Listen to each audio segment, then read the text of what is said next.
It was supposed to be a simple day. James Carter, a retired veteran, woke up early just as he always did. The sound of birds chirping outside his small home brought a sense of peace. His morning routine was familiar and comforting. First, he brewed a strong cup of coffee, sat by the window, and read the newspaper. The headlines rarely impressed him anymore. The world seemed to be getting louder and meaner every day. But James had learned to find his own peace, away from the chaos. At 65, James had a steady, purposeful way of moving.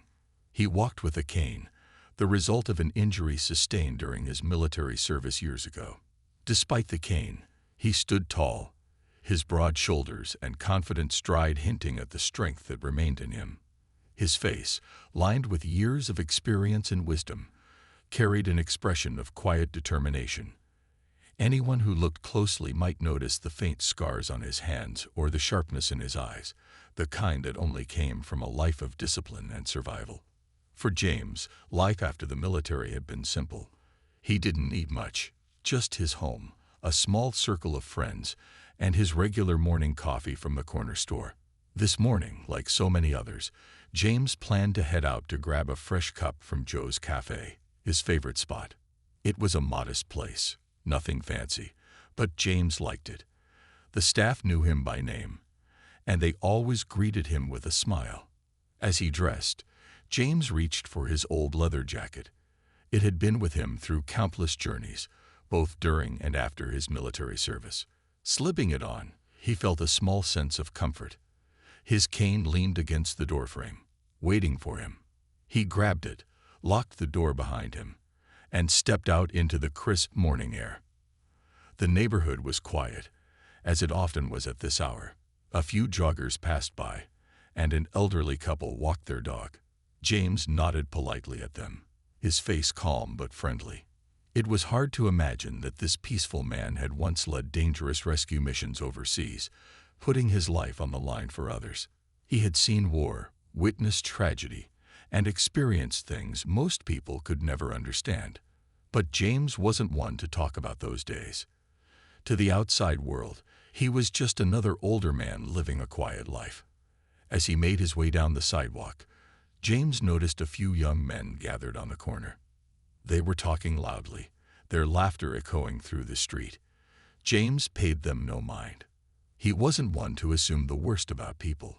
His years in the military had taught him that everyone has their own struggles, their own reasons for how they behave. The corner store wasn't far, just a 10-minute walk from his house. James liked this short journey. It gave him time to think, to reflect on his life and the choices that had brought him here. He had been a leader, a protector, and a fighter. Now he was content being a man who simply enjoyed his coffee and cherished his solitude. But as James approached the store, he couldn't shake a strange feeling. It wasn't anything obvious, just a subtle shift in the air, a sense that something was off. Years of military training had given him a finely tuned intuition. He glanced around, his sharp eyes scanning the street. Everything looked normal, but James had learned to trust his instincts. When he reached the cafe, he smiled at Maria, the young barista who always worked the morning shift. "Good morning, Mr. Carter." She greeted him cheerfully. "Morning, Maria," James replied, his voice steady and warm. He handed her the exact change for his coffee, as he always did. Maria prepared his cup quickly, and James thanked her before finding a seat near the window. From his spot, James could see the street outside. He sipped his coffee slowly, savoring the rich flavor. It reminded him of the cups he used to share with his comrades during long nights on duty. Back then, coffee wasn't just a drink. It was a symbol of camaraderie, of staying awake and vigilant when the world demanded it. James had just begun to relax when he noticed a police cruiser pull up across the street. Two officers stepped out, one of them young and tall, the other older with a hardened expression. They seemed to be surveying the area, their eyes scanning the few pedestrians who walked by. James didn't think much of it at first. Police patrols were common in this part of town. But then the younger officer's gaze landed on him through the window. and James felt that familiar sense of unease return. The officer whispered something to his partner, who nodded. Together, they crossed the street, heading straight for the cafe. James set his coffee down, his calm demeanor unchanged. He had nothing to hide. Still, he couldn't help but wonder what they wanted. As the officers entered, the younger one, whose badge read Thompson, walked directly to James's table. "Sir," he said, his tone sharp and commanding, "can we see some identification?" James looked up, his expression neutral. "May I ask what this is about, officer?" Thompson's eyes narrowed. "Just routine, sir.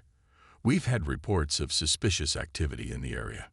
"Suspicious activity," James repeated, raising an eyebrow. "I'm just sitting here having my coffee." The older officer, who had been watching silently, stepped forward. "We're not here to argue," he said gruffly. "Show us your ID." James sighed quietly, reaching into his pocket. He handed them his driver's license, his steady hand betraying no sign of annoyance or fear. Thompson examined it closely, as if looking for a reason to doubt it. "You live around here?" Thompson asked. "Yes," James replied. "Just a few blocks away." The officers exchanged a glance. It was clear they didn't see James as just an ordinary man enjoying his morning. Thompson's tone grew colder. "What's in the bag?" he asked, nodding to James's small satchel on the table. James's eyes met Thompson's, steady and unwavering. "Just some personal items," he said. "You're welcome to check if you think I'm hiding something." Thompson hesitated for a moment, then reached for the bag. James didn't stop him. He had nothing to hide. As the officer rummaged through it, James felt the eyes of the other cafe patrons on him. Maria, behind the counter, looked uneasy but didn't say anything. After a moment, Thompson slammed the bag back onto the table. "Nothing," he muttered to his partner. But instead of leaving, he lingered, his posture tense. James leaned back in his chair, his calm exterior unshaken. "Is there anything else, officers?" Thompson glared at him, clearly irritated. "You should watch where you're going," he said sharply. "People around here don't take kindly to strangers." "I'm no stranger," James replied evenly. "I've lived in this neighborhood for years." The older officer finally intervened, placing a hand on Thompson's shoulder. "Let's go," he said. "We're done here." As they left, James watched them with quiet intensity. He didn't feel anger or fear, only a deep sense of disappointment. He had faced far worse than this in his life, but it still stung to be treated with such suspicion. Maria came over to his table, her voice soft. "Are you okay, Mr. Carter?" James smiled faintly. "I'm fine, Maria. Thank you." But as he finished his coffee and prepared to leave, James couldn't shake the feeling that this encounter was far from over. Something told him that Officer Thompson wasn't the type to let things go. James Carter, however, wasn't the type to back down. Unbeknownst to the young officer, he had just underestimated a man who had faced enemies far more dangerous, and lived to tell the tale. The air was crisp as James Carter made his way down the quiet street. He walked at his usual pace, steady and unhurried, his cane tapping lightly against the pavement. For James, it was a familiar route, one he'd taken many times before. The small coffee shop where he liked to spend his mornings was just a few blocks away, and he enjoyed the short walk. The routine brought him peace, a sense of normalcy that balanced out the more chaotic moments of his past. As James approached the corner, he noticed a police cruiser parked a short distance away. 2 officers were inside. One of them, a young man with a sharp jawline and a hard expression, seemed to be scanning the street intently. His name, though James didn't know it yet, was Officer Blake Thompson. The other officer, older and with a grayer mustache, sat beside him, quietly observing. Blake had built a reputation in the area, not a good one. He was known for his quick temper, his aggressive approach to even the smallest incidents, and his tendency to act on assumptions rather than facts. To Blake, power meant control, and he liked to exert that control whenever he could. His partner, Officer Daniels often watched uneasily but rarely intervened. Daniels was nearing retirement and preferred to avoid conflict. As James crossed the street, heading toward the cafe, Blake's eyes locked onto him. There was something about the way Blake stared that James noticed immediately. It wasn't curiosity or professional caution. It was suspicion. James had seen that look before, many times over the years. It was the look of someone who had already made up their mind, who didn't care to ask questions or see beyond appearances. "Hey, you! Stop right there!" Blake barked from the cruiser. His voice carried across the street, loud and sharp, drawing the attention of a few pedestrians nearby. Some slowed their steps, curious, while others hurried away, wanting no part of whatever was about to happen. James paused, gripping his cane a little tighter. He turned slowly, meeting Blake's gaze with calm but steady eyes. "Is there a problem, officer?" he asked, his tone polite but firm. Blake stepped out of the cruiser, his hand resting on his baton. "What are you doing out here?" he demanded as he approached. "Got some ID on you?" James took a deep breath, steadying himself. This wasn't his first encounter with someone like Blake. Over the years, he'd faced men who assumed the worst of him without knowing a single thing about him. They saw his skin color, his quiet demeanor, and nothing else. James had learned to stay calm in these moments, but that didn't make them any easier. "I'm just heading to the cafe," James replied, reaching into his pocket for his wallet. "Here's my ID." Blake snatched the ID from James's hand and examined it, his eyes narrowing. "James Carter," he read aloud. "Address checks out. What are you doing in this neighborhood?" James raised an eyebrow. "I live here," he said evenly. Blake smirked, his tone dripping with sarcasm. "You live here? Funny, doesn't seem like your kind of place." James felt a flicker of anger rise within him, but kept it in check. He had no interest in escalating the situation. "I've lived here for years," he said calmly. "Is there something you need from me, officer?" Blake's sneer deepened. "Don't get smart with me, old man. Just answering some questions, that's all. Mind if I check that bag you're carrying?" James glanced at the small bag hanging from his shoulder. It contained nothing more than a book, his reading glasses, and a notebook he liked to jot thoughts in. He knew he had nothing to hide, but the request itself was insulting. Still, he nodded and handed over the bag without a word.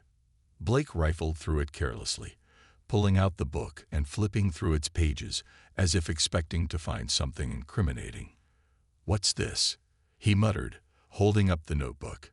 He opened it and skimmed a few pages before tossing it back into the bag. "Looks like you've got a lot of time on your hands." James remained silent, his expression steady. He'd faced far worse intimidation in his life.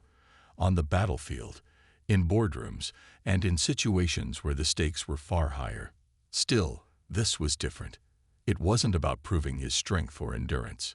It was about dignity, about refusing to let someone like Blake strip him of it. Satisfied, or perhaps frustrated, by finding nothing, Blake shoved the bag back into James's hands. "You're clean," he said grudgingly, "but don't think that means you can go wherever you want. People around here don't take kindly to strangers." James couldn't help but chuckle softly at that. "Strangers?" he repeated. "I've been coming to this cafe longer than you've probably been on the force." Blake's jaw tightened, and for a moment, it seemed like he might escalate further. But his partner, Officer Daniels, finally stepped out of the cruiser, his voice calm and measured. "Blake, let it go," he said. "There's nothing here." Blake hesitated, his grip tightening on the baton at his side. Then, with a sharp nod, he turned and walked back toward the cruiser. Daniels lingered for a moment, glancing at James. "Sorry about that," he said quietly. "You have a good day, sir." James nodded in return, his eyes following the two officers as they got back into the cruiser and drove away. He stood there for a moment, letting the tension in his body ease. He was used to encounters like this, but that didn't make them right, or less exhausting. Shaking his head, he adjusted the strap of his bag and continued toward the cafe. When James entered the coffee shop, the familiar smell of freshly brewed coffee greeted him. Marita, the young barista who always worked the morning shift, looked up and smiled warmly. "Good morning, Mr. Carter," she said. James returned her smile, though it didn't quite reach his eyes. "Morning, Maria. Your usual?" she asked. "Yes, please," James replied, handing her the exact change as he always did. As Maria prepared his coffee, James took a seat by the window. He placed his bag on the table and stared out at the street, watching the occasional car pass by. His mind wandered back to the encounter with Officer Blake. It wasn't the first time he'd been treated that way, and he doubted it would be the last. But it still lingered with him, the blatant disrespect, the casual prejudice. Maria brought over his coffee, her expression concerned. "Everything okay, Mr. Carter?" she asked gently. James looked up, his face softening. "I'm fine, Maria. Thank you." She hesitated, then nodded and returned to the counter. James took a sip of his coffee, savoring its warmth. For a moment, he allowed himself to relax, to let the familiarity of the cafe ease his mind. But deep down, he knew this wasn't the end of it. People like Officer Blake didn't let things go so easily, and James wasn't the type to back down when his integrity was challenged. Outside, the police cruiser passed by again, Blake's eyes briefly meeting James's through the window. The tension between them was palpable, even from a distance. James set his coffee down, his calm demeanor unwavering. Whatever was coming next, he would be ready. The sun had risen higher in the sky, casting long shadows across the street where James Carter stood, facing the hostile glare of Officer Blake Thompson. The tension between them was thick, drawing the curious attention of passers-by who hesitated nearby, unsure whether to intervene or move on. James remained composed, though he could feel the weight of every stare. Blake, however, was just getting started. His demeanor was hostile, his every movement calculated to assert dominance. He stepped closer to James, his hand hovering over his baton, as though ready to strike at the slightest provocation. "Turn around and put your hands on the car," Blake ordered, his voice sharp and commanding. James hesitated. "Is that really necessary, officer?" he asked, his tone calm but firm. Blake's eyes narrowed. "Do it now," he barked. "Or are you hiding something?" James exhaled slowly, suppressing the frustration bubbling within him. He turned and placed his hands on the patrol car as instructed. He wasn't resisting, but he wasn't submitting either. His quiet compliance was not born of fear. It was a deliberate choice, a refusal to escalate the situation. Blake wasted no time. He patted James down aggressively, his movements rough and invasive. James gritted his teeth but stayed silent. The crowd around them had grown, whispers rippling through the bystanders. "What's going on?" a woman asked, clutching her shopping bag as she watched from across the street. "Just another power trip," muttered an older man, shaking his head. Blake paid no attention to the murmurs. He was too focused on asserting his control over the situation. As his hand searched James's pockets, he pulled out a worn leather wallet and flicked it open. Inside was James's military ID, a testament to years of service and sacrifice. But instead of showing respect, Blake sneered. "Military, huh?" he said, holding up the ID for everyone to see. "Nice touch, but you don't look like much of a hero to me." James turned his head slightly, his eyes meeting Blake's. "That ID is real," he said, his voice steady. Blake laughed humorlessly and tossed the ID onto the ground. "Sure it is," he said mockingly. "You probably picked it up at some surplus store. Tell me, old man, do you think this is going to get you out of trouble?" A murmur of disapproval ran through the crowd. A young man stepped forward slightly, his fists clenched. "Hey, that's not right," he called out. "You can't treat him like that." Blake shot the man a glare. "Stay out of this, or you'll be next," he warned. The young man hesitated but didn't back away completely. James, however, gave a subtle shake of his head, a signal to let him handle it. He didn't want anyone else caught in the crossfire of Blake's anger. "You don't have to do this," James said quietly, his tone even. "I've done nothing wrong." Blake smirked. "That's not for you to decide," he said. He picked up James's bag from the ground and began rummaging through it, tossing its contents carelessly onto the hood of the car. A book, a notebook, and a set of keys spilled out, drawing more murmurs from the crowd. "What's this?" Blake demanded, holding up the notebook as if it contained something incriminating. He flipped through its pages, his expression soaring when he found nothing but neatly written notes and sketches. "Planning something, huh?" he taunted, waving the notebook in James's face. James's patience was wearing thin, but he refused to let Blake get under his skin. "It's a journal," he said simply. "I write in it to pass the time." Blake scoffed and tossed the notebook back onto the car. "Looks like you've got plenty of time on your hands," he said with a sneer. James bent down slowly to retrieve his military ID from the ground, brushing the dust off its surface.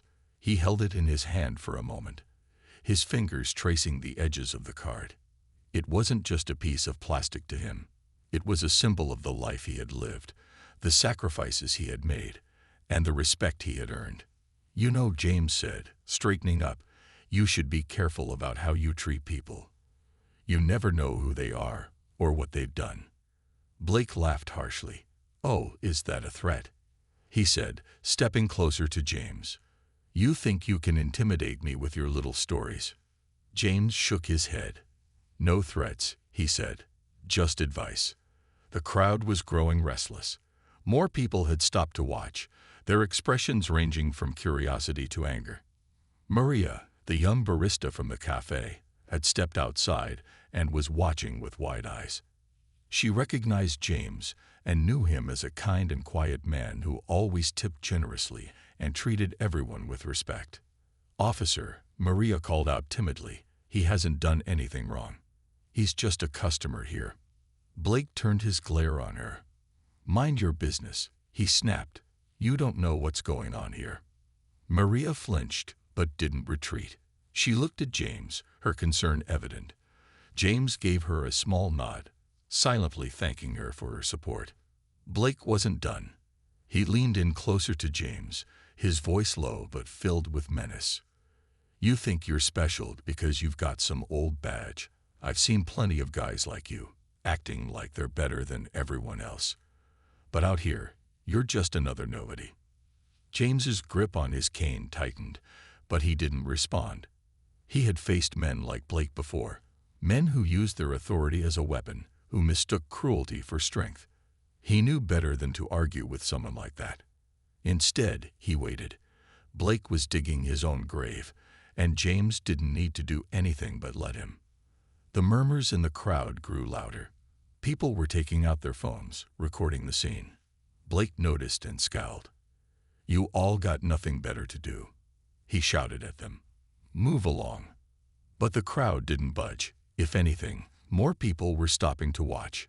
James could feel the tide beginning to turn. The more Blake pressed, the more he exposed his own arrogance and lack of control. And James knew it was only a matter of time before the situation shifted completely. Blake, however, seemed oblivious. He grabbed James's arm and pushed him roughly against the car again. "You're not going anywhere until I'm satisfied," he said. James winced slightly but remained composed. He glanced at the people recording, a silent acknowledgement that the truth was being captured. He didn't need to defend himself. Blake was doing that for him, in his own way. "What's your deal, old man?" Blake sneered. "You think you're better than me." The young man hesitated but didn't back away completely. James, however, gave a subtle shake of his head, a signal to let him handle it. He didn't want anyone else caught in the crossfire of Blake's anger. "You don't have to do this," James said quietly, his tone even. "I've done nothing wrong." Blake smirked. "That's not for you to decide," he said. He picked up James's bag from the ground and began rummaging through it, tossing its contents carelessly onto the hood of the car. A book, a notebook, and a set of keys spilled out, drawing more murmurs from the crowd. "What's this?" Blake demanded, holding up the notebook as if it contained something incriminating. He flipped through its pages, his expression souring when he found nothing but neatly written notes and sketches. "Planning something, huh?" he taunted, waving the notebook in James's face. James's patience was wearing thin, but he refused to let Blake get under his skin. "It's a journal," he said simply. "I write in it to pass the time." Blake scoffed and tossed the notebook back onto the car. "Looks like you've got plenty of time on your hands," he said with a sneer. James bent down slowly to retrieve his military ID from the ground, brushing the dust off its surface. He held it in his hand for a moment, his fingers tracing the edges of the card. It wasn't just a piece of plastic to him. It was a symbol of the life he had lived, the sacrifices he had made, and the respect he had earned. "You know," James said, straightening up, "you should be careful about how you treat people. You never know who they are or what they've done." Blake laughed harshly. "Oh, is that a threat?" he said, stepping closer to James. "You think you can intimidate me with your little stories?" James shook his head. "No threats," he said, "just advice." The crowd was growing restless. More people had stopped to watch, their expressions ranging from curiosity to anger. Maria, the young barista from the cafe, had stepped outside and was watching with wide eyes. She recognized James and knew him as a kind and quiet man who always tipped generously and treated everyone with respect. "Officer," Maria called out timidly, "he hasn't done anything wrong. He's just a customer here." Blake turned his glare on her. "Mind your business," he snapped. "You don't know what's going on here." Maria flinched but didn't retreat. She looked at James, her concern evident. James gave her a small nod, silently thanking her for her support. Blake wasn't done. He leaned in closer to James, his voice low but filled with menace. "You think you're special because you've got some old badge. I've seen plenty of guys like you, acting like they're better than everyone else. But out here, you're just another nobody." James's grip on his cane tightened, but he didn't respond. He had faced men like Blake before, men who used their authority as a weapon, who mistook cruelty for strength. He knew better than to argue with someone like that. Instead, he waited. Blake was digging his own grave, and James didn't need to do anything but let him. The murmurs in the crowd grew louder. People were taking out their phones, recording the scene. Blake noticed and scowled. "You all got nothing better to do," he shouted at them. "Move along." But the crowd didn't budge. If anything, more people were stopping to watch. James could feel the tide beginning to turn. The more Blake pressed, the more he exposed his own arrogance and lack of control. And James knew it was only a matter of time before the situation shifted completely. Blake, however, seemed oblivious. He grabbed James's arm and pushed him roughly against the car again. "You're not going anywhere until I'm satisfied," he said. James winced slightly but remained composed. He glanced at the people recording, a silent acknowledgement that the truth was being captured. He didn't need to defend himself. Blake was doing that for him, in his own way. "What's your deal, old man?" Blake sneered. "You think you're better than me." James finally spoke, his voice calm but firm. "I don't think I'm better than anyone," he said. "But I do think respect is something everyone deserves." Blake's face darkened. He opened his mouth to respond, but before he could, the sound of sirens cut through the air. A sleek black SUV pulled up to the curb, and a commanding figure stepped out. The crowd parted instinctively, their whispers growing louder.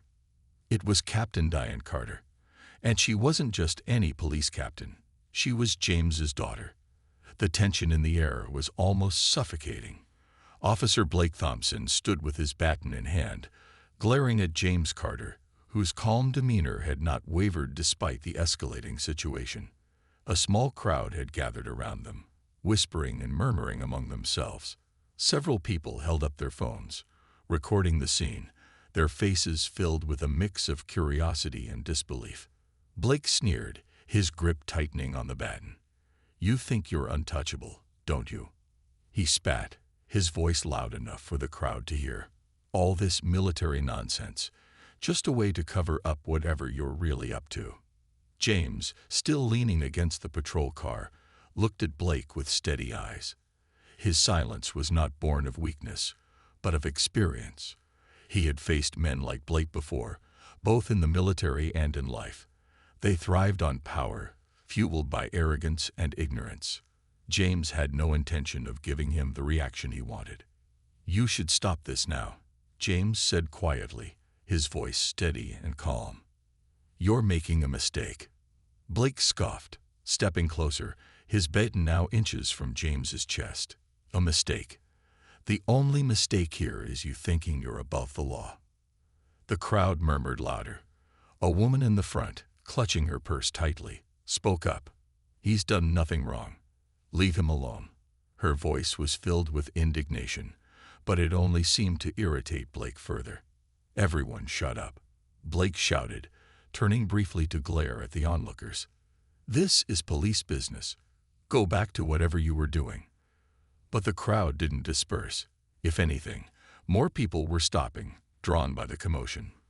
Phones continued to record, and James noticed the subtle shift in the atmosphere.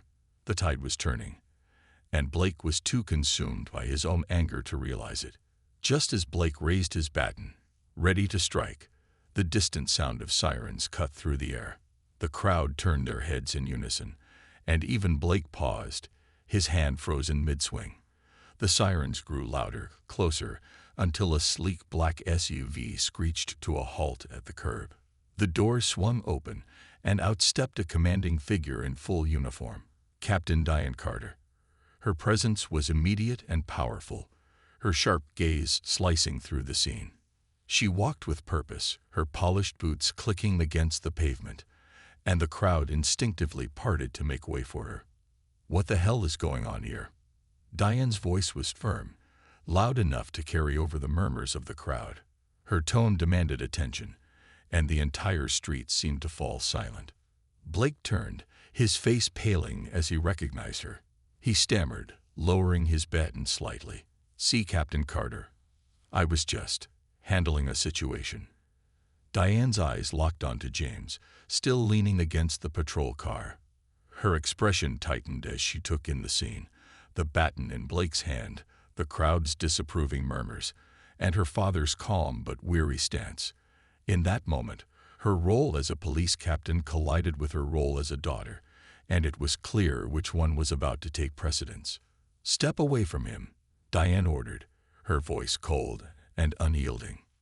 Blake hesitated, his confusion evident. "But, Captain," he was acting suspicious. "I was just doing my job." "Your job?" Diane's tone sharpened.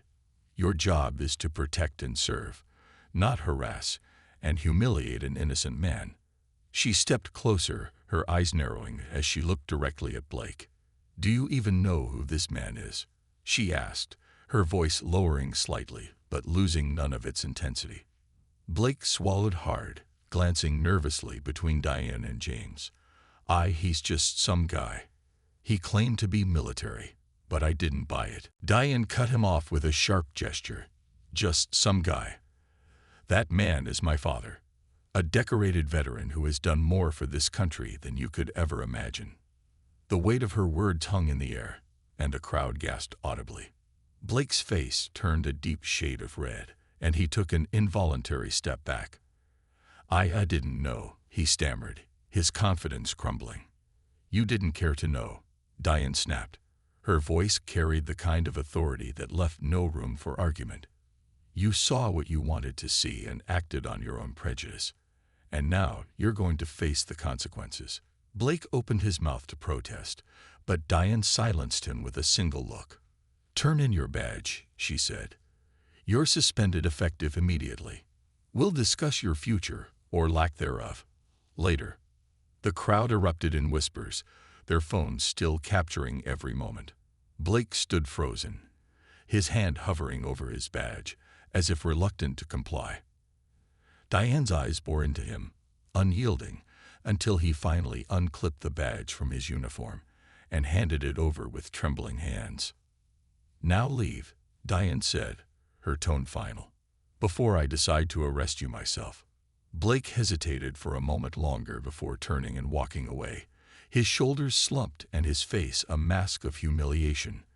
The crowd parted to let him through, their expressions ranging from disgust to satisfaction. When he disappeared from sight, Diane turned her attention back to James. "Are you okay, Dad?" she asked, her voice softening for the first time. James smiled faintly, his calm demeanor unshaken. "I'm fine," he said. "I've been through worse." Diane's jaw tightened, and she placed a hand on his shoulder. "You shouldn't have to go through this at all," she said. "Not after everything you've done." James nodded, his eyes scanning the crowd. "Sometimes people need to be reminded of what respect means," he said quietly. The crowd began to disperse, though a few people lingered, offering words of support to James. Maria, the barista from the cafe, approached hesitantly. "Mr. Carter," she said, her voice trembling slightly. "I'm so sorry you had to go through that." James gave her a reassuring smile. "Thank you, Maria," he said. "It's not your fault." Diane turned to the remaining onlookers, her authoritative tone returning. "Thank you for standing up and bearing witness," she said. "But this situation is under control now. Please carry on with your day." The crowd began to thin out, and Diane turned back to her father. "Let's get you home," she said. "We've got a lot to talk about." James nodded, his cane tapping against the pavement as he began to walk beside her. "You handled that well," he said, a hint of pride in his voice. Diane smiled faintly. "I learned from the best," she replied.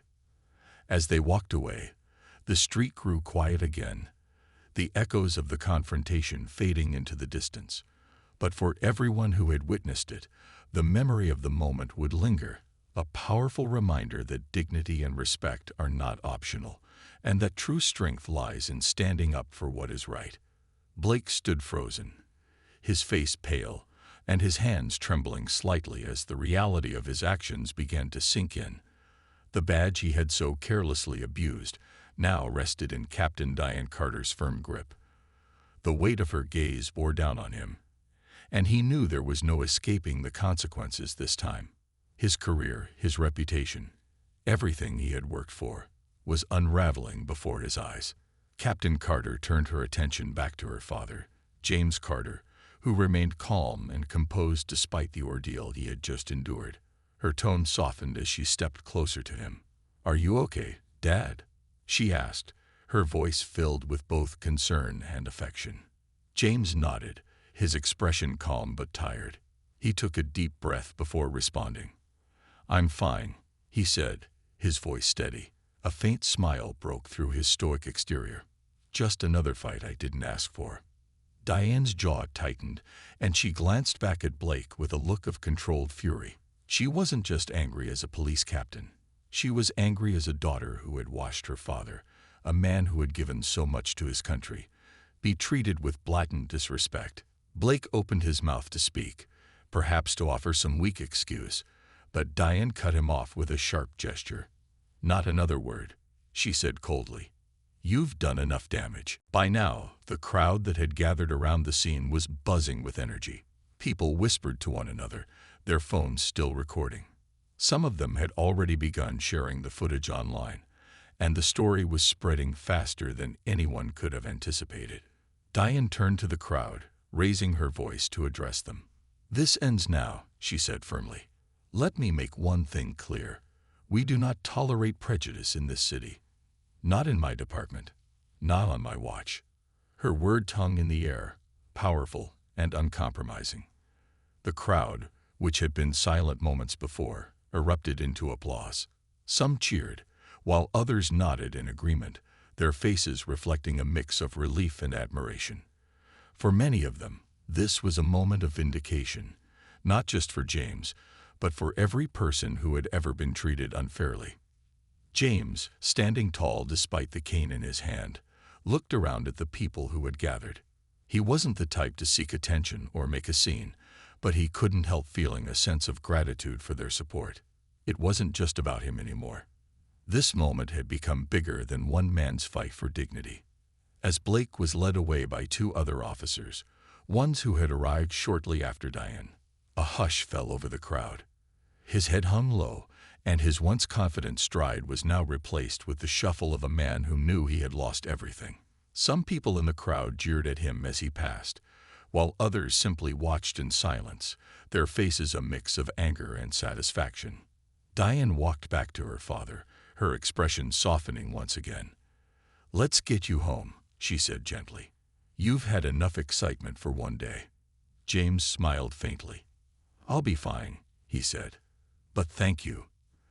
As they began to walk away, a young man from the crowd stepped forward hesitantly.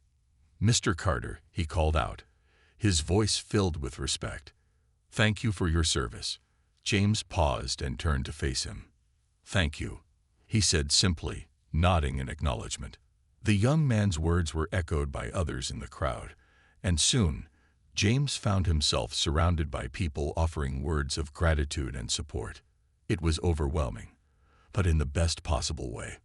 For so long, James had kept to himself, content to live a quiet life. He had never sought recognition or applause. Yet in this moment, he realized how much it meant, not just to him, but to everyone watching, to see justice served and respect restored. The fallout from the incident was swift and decisive. By the time Diane and James returned home, the story was already making headlines. News outlets picked up the footage from bystanders, and social media was ablaze with outrage over Blake's actions. Hashtags like #JusticeForJames and #AccountabilityMatters began trending within hours. Blake's suspension quickly turned into a formal investigation. Internal Affairs launched a full inquiry into his conduct, not just during the incident with James, but throughout his entire career. Reports of past complaints began to surface.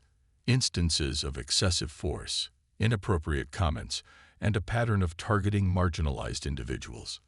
The department, under Diane's leadership, wasted no time in addressing the situation. Blake was officially terminated within a week, his badge and gun permanently revoked. But it didn't stop there. Several civil rights organizations got involved, pushing for broader reforms within the police force. Blake became the face of what needed to change, a cautionary tale for others who abused their power. For Blake, the consequences extended far beyond his career. His name and face were now synonymous with misconduct, and the public outcry left him isolated. Former colleagues distanced themselves from him, and his once proud reputation was irreparably tarnished. As for James, the days following the incident brought a wave of support and recognition he never expected. Letters and messages poured in from people across the country, veterans who shared similar experiences, families who thanked him for standing strong, and strangers who simply wanted to express their gratitude. Local leaders reached out as well, inviting James to speak at community events and share his story. Though he was reluctant at first, James eventually agreed, realizing the importance of using his voice to inspire change. At one event, he stood before a packed audience, his words simple but powerful. "This isn't just about me," he said. "It's about respect. It's about treating people with dignity, no matter who they are or where they come from. That's the kind of world I fought for, and that's the kind of world we all deserve." The crowd erupted into applause, and James felt a sense of fulfillment he hadn't experienced in years. He wasn't just living his life quietly anymore. He was making a difference. The incident also sparked meaningful change within the police department. Under Diane's leadership, new training programs were implemented to address bias and promote community engagement. Officers were held to higher standards, and regular evaluations ensured that those who couldn't meet them were held accountable. Diane made it her mission to rebuild trust between the police force and the community.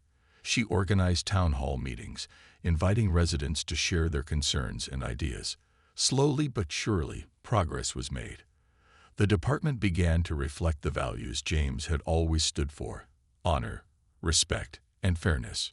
For James, life returned to its familiar rhythm, but something had shifted.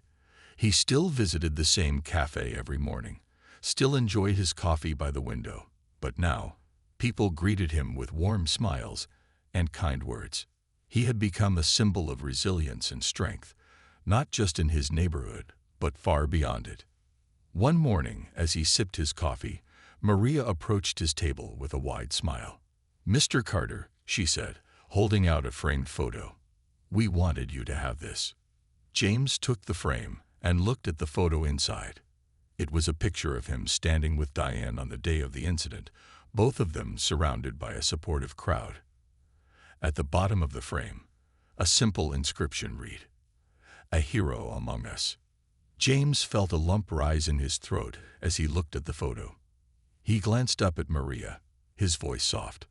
"Thank you," he said. "This means a lot." As Maria walked away, James set the photo on the table and leaned back in his chair. He thought about everything that had happened, the injustice, the confrontation, and the resolution that followed. It hadn't been an easy journey, but it had been worth it. For James, it wasn't just about justice. It was about dignity. It was about being seen and respected for who he truly was.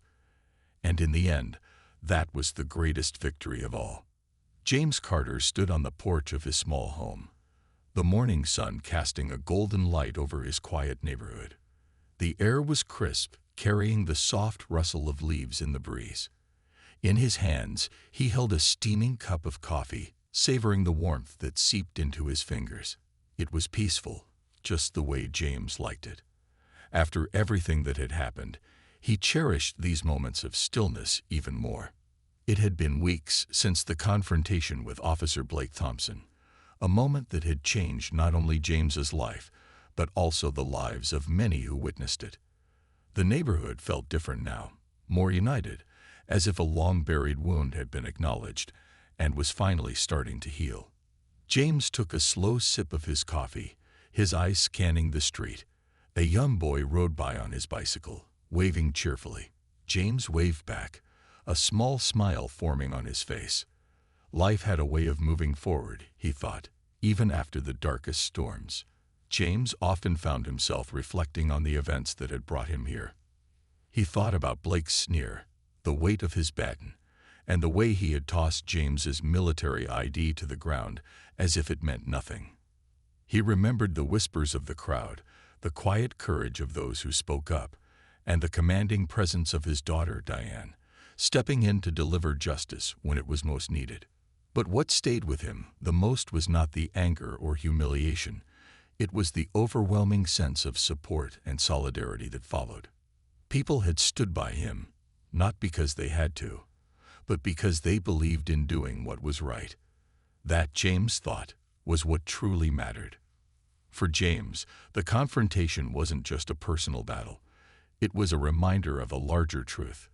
Life was full of challenges, moments when dignity and respect were tested. Over the years, he had learned that true strength wasn't about fighting back with anger or force. It was about standing firm, staying calm, and letting the truth speak for itself. Respect isn't given freely, James often told those who asked about his story. It's earned, not just through words but through actions. He had lived by those words his entire life, whether on the battlefield or in his quiet neighborhood.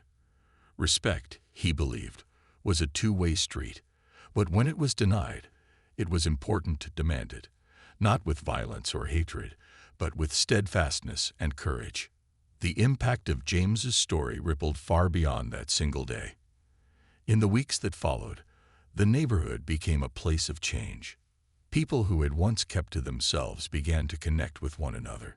Neighbors stopped to chat on their porches, local businesses started community events, and even the police department made noticeable efforts to rebuild trust. Captain Diane Carter, James's daughter, became a symbol of accountability and integrity within the department. She worked tirelessly to implement new training programs, emphasizing empathy, cultural awareness, and de-escalation techniques.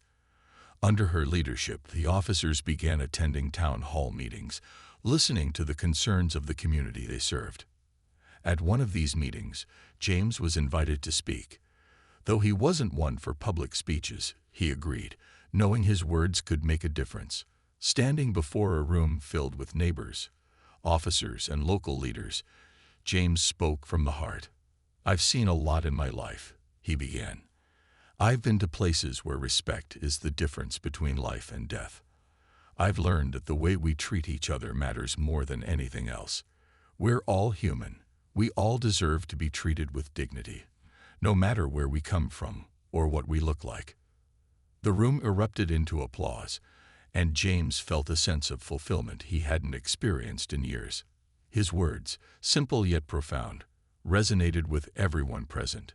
It was a moment of unity, a step toward the kind of community James had always hoped for. As time passed, James became a quiet hero in the eyes of those around him. People admired his strength, not just for what he had endured, but for the way he had handled it, with grace, patience, and an unshakable belief in justice.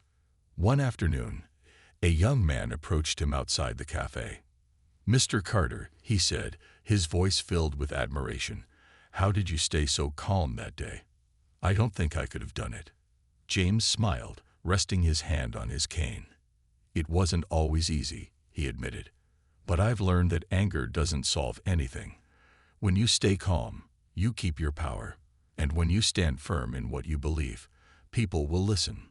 The young man nodded, his expression thoughtful. "I'll remember that," he said. James's story spread far and wide, reaching people who had never met him but felt inspired by his actions. Letters and emails poured in, thanking him for his courage and resilience. Veterans reached out to share their own stories of struggle and perseverance. Families sent messages of gratitude, saying how much his story had taught their children about the importance of respect and standing up for what's right. Through it all, James remained humble. He didn't see himself as a hero, just a man who had lived his life with integrity and expected the same from others. But he couldn't deny the impact his story had made, and he was proud to know it had sparked meaningful change. As James sat on his porch that morning, reflecting on everything that had happened, he felt a deep sense of peace. The fight for justice wasn't always easy, but it was always worth it. And while the scars of the past would never fully fade, they were a reminder of the strength it took to overcome them. He thought about Blake Thompson, the officer who had tried to strip him of his dignity. Blake's actions had cost him his career, but James didn't feel anger toward him. Instead, he felt a quiet hope that Blake might learn from his mistakes, that he might one day understand the harm he had caused and work to be better. Sometimes, James said to himself, justice takes its time. But when it comes, it speaks louder than words ever could. James looked out at the street, watching as children played and neighbors greeted one another with warm smiles. The world wasn't perfect, but moments like these reminded him that progress was possible. Every act of kindness, every stand for justice, every voice raised in support of what's right. They all added up, creating ripples of change that could reach farther than anyone imagined. As he finished his coffee and stood to head inside, James felt a renewed sense of purpose. His journey wasn't over. There were still stories to tell, lessons to share, and lives to touch. He wasn't just a veteran, a father, or a neighbor. He was a living reminder that dignity, respect, and justice were worth fighting for. And as for those who judged others by appearances, James knew they would always find themselves on the wrong side of history. For in the end, it wasn't about how someone looked or where they came from. It was about their character, their actions, and the legacy they left behind. James Carter walked inside with his head held high, ready to face whatever the future might bring. He was a man of quiet strength, a man who had weathered life's storms and come out stronger on the other side. And for everyone who heard his story, he was proof that standing up for what's right could change the world, one moment at a time.